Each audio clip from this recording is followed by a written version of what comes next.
大型机器人更是军团的结合演出，替台南跨世纪400科技之路亮开序幕。科技之旅哈，那充分显现了这个我们用一些科技，可以从我们过去回溯过去，一直到看到现在，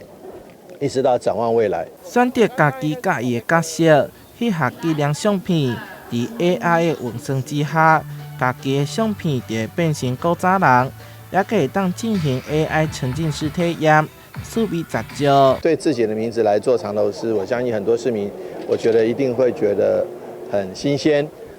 那用自己的图像来经过生成式 AI 来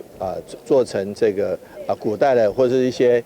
相关的戏剧人物，我觉得也是蛮好玩的。这场科技之旅，集结现主时上行的生成式 AI、沉浸式体验等科技元素，也佫包含户外裸视3D 展演。打造世界科技技术响应。在这裸视3D 当中，我们运用了台南古地名鲲生这2个字，然后来当做发想，然后我们设计了一个鲸鱼在裸视3D 的荧幕当中遨游。现场也设置3D 地景技术，为无同角度来欣赏辐射古迹。台南市府邀请大家到阵来和乐广场，响应到阵台南世界交杯，体验在台南城市空间创造的世界活动。台南新闻社会采访报道。